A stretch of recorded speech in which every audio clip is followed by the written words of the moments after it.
What happens when power grows faster than the mind meant to control it? Not just strength, but something overwhelming, unstable, and deeply emotional. That is the tragedy of Broly in Dragon Ball Super Broly. Because Broly is not just a warrior, he's a force shaped by trauma, isolation, and a lifetime of suppressed emotion. And when that kind of pressure is left unchecked, it doesn't just explode, it consumes everything. From the moment Broly is born, his life is defined by rejection. His power level is abnormally high, far beyond what anyone expects from a Saiyan infant. Instead of being celebrated, this power becomes a threat. King Vegeta sees him not as a child, but as a danger to the natural order. And just like that, Broly is cast away, not because of who he is, but because of what he could become. This is where his psychological story begins, not with choice, but with abandonment. He is exiled to a harsh, unforgiving planet, far from society, far from connection, far from any form of normal development. The only person in his life is his father, Paragus. But Paragus is not a nurturing figure. He is a man consumed by his own resentment, his own desire for revenge. And instead of helping Broly understand his power, he uses it. He controls it. He suppresses it. Through fear, through dominance, and even through physical restraint. This creates a dangerous psychological environment, because Broly is never taught how to process his emotions. He is never given the space to understand himself. Instead, his feelings are buried, ignored, or forced down. And when emotions are suppressed rather than expressed, they don't disappear. They build, they grow, they wait. Over time, Broly becomes isolated not just physically, but emotionally. He struggles to connect, to communicate, to even understand what he's feeling.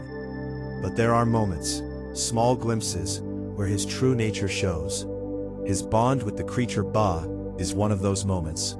It's one of the only times we see Broly experience something pure: friendship, connection, empathy.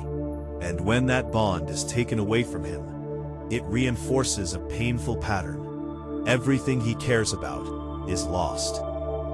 This is how trauma shapes identity, not through one moment, but through repetition, loss after loss, isolation after isolation, until the mind begins to expect it, until it becomes normal. And then we see the result. Broly doesn't fight like other Saiyans. He doesn't strategize, doesn't hold back, doesn't measure his strength. When he fights, it's not controlled, it's emotional, it's raw, it's overwhelming. Because he's not just releasing power, he's releasing everything that's been building inside him for years. Every moment of fear, every moment of pain, every moment of confusion, it all comes out at once. And that's why his power feels different. It's not just physical, it's psychological. His rage is not just anger, it's unprocessed trauma finding an outlet. When Broly faces warriors like Goku and Vegeta, we see a clear contrast. Goku and Vegeta have experienced pain, loss, and struggle, but they've also had guidance, growth, and time to understand themselves. Their power is refined, controlled, intentional. Broly's is not, and that lack of control makes him unpredictable, dangerous, not just to others, but to himself. Because when power is not balanced with awareness, it becomes destructive by default. There's also something deeper happening during these battles. For the first time, Broly is exposed to opponents who don't just want to defeat him, but understand him.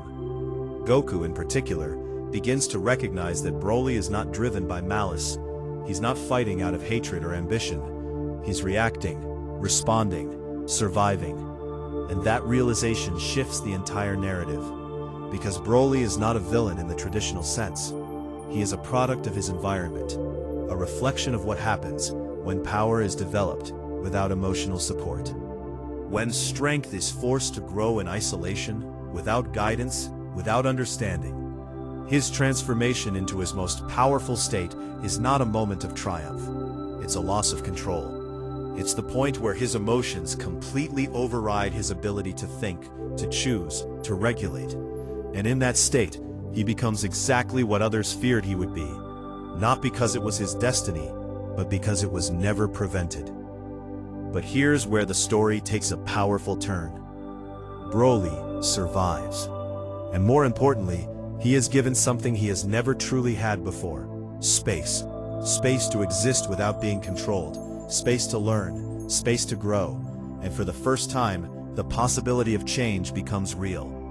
Because no matter how intense the trauma, no matter how overwhelming the power, growth is still possible if the environment changes, if the person is given the opportunity to understand themselves instead of suppress themselves. Broly represents a powerful truth. Uncontrolled rage is often misunderstood. People see the explosion, the anger, the destruction, but they don't see what created it.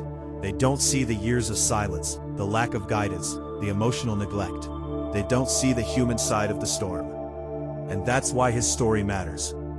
Because in real life, there are people just like Broly, not in power, but in experience. People who were never taught how to process emotion. People who were forced to suppress what they felt. People who learned to survive, but never learned to understand themselves. And when those emotions finally come out, they come out strong, sometimes too strong. But that doesn't make them broken. It makes them human. Broly's journey is not just about strength. It's about awareness. It's about what happens when you begin to understand the emotions you once feared. When you start to separate your power from your pain. When you learn that control is not suppression, it's understanding. Because true strength is not just the ability to overpower others. It's the ability to face what's inside you and not let it control you. And Broly is only at the beginning of that journey.